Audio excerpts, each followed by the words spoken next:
গ্রাম বা শহর আপনি যেখানে থাকেন সেখানে আপনাকে কঠোর পরিশ্রম করে টিকে থাকা লাগবে। তবে আমাদের মতো মধ্যবিত্ত পরিবারের সন্তানেরা গ্রামে থেকে শহরে চলে যায় শুধুমাত্র একটা স্বাচ্ছন্দ্য জীবন পাওয়ার উপলক্ষে। কিন্তু আমরা এটা ভুলে গেছি যে গ্রাম থাকলেও এর থেকে বেটার জীবন আমরা পেতাম। যেমন ধরেন আমাদের বাড়ির পিছন থেকে শুরু করে সামনে পর্যন্ত শুধু খামার আর খামার, গরু খামার এবং মুরগি খামার।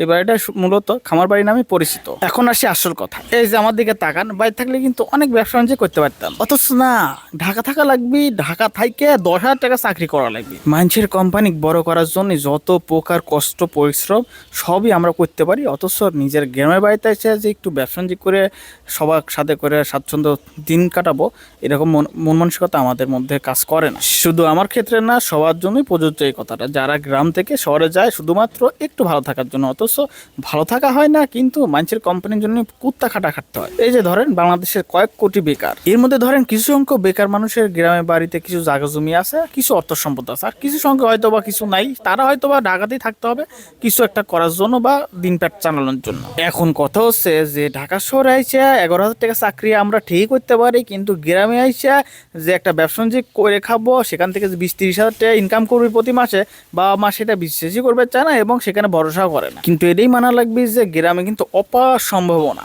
যেখানে তাকাবেন সেখানেই সম্ভাবনাময় আপনাকে হাতছানিতে ডাকছে, কিন্তু আমরা কিন্তু সেই হাতছানিটাকে অ্যাভয়েড করতেছি। আর যারা শহরে থাইকা মানুষের ভাড়া বাসে থাইকা যে গ্রামের লোকজনে খোটা বাইরে কথা কন, ভাই একটু ভাবি চিন্তে কথা কই না। আপনি মাত্র 10,000-12,000 টাকা দামে একটা রুমে থাকেন, সেটা আমি জানি, ঠিক আছে। আমি কিন্তু নিজেও একটা রুমে থাকি বা একটা বাসা নিয়ে থাকি, আমি নিজেও অনেক ভালো থাকি, বাট তারপর আমার মনে হয় যে গ্রামের জীবনটাই অনেক অনেক সুন্দর, এবং শহরের মানুষের বাড়ি থাইকে এত ফুটানি করার কোনো মানেই হয় না। এই ধরেন নিজের কথাই কই, ঢাকার যায় মনে করেন নিজেকে পরগাছা পরগাছা মনে হয়।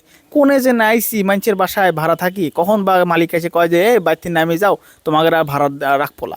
তো মনে করেন যে এর থেকে নিজের গ্রাম যদি একটা কুড়ি ঘরও থাকে, সেই কুড়ি ঘর ভালো। এই দেন গ্রামে কুড়ি ঘরে দেন কত কি জিনিসপাতি থাকে, বড় বড় মোটর সাইকেল ফালা রাখি, মনে করেন ব্যবহার করার মতো এত সময় নাই, বুঝছেন। গ্রামের শহরে সওয়াল পল, এটা বুঝতে হবে গ্রামের ভাই বাদারদের কত টাকা পয়সা পাওয়ার। সো ভাই, গ্রামের মানুষের মনে করেন যে অর্থ সম্পদ না থাকলেও জমি জমা আসে, তারপরে গরু ছাগল আসে, হাঁস মুরগি আছে। যেমন ধরেন এই বাড়ি আমাদের বাড়ি যে আমি দেখাচ্ছি, দেন দুই পাশে দুই মুরগি খামার, মাঝখান দিয়ে চলে আসছে আর এক খামারে। তো এই বাড়িতে দেখেন কি নাই।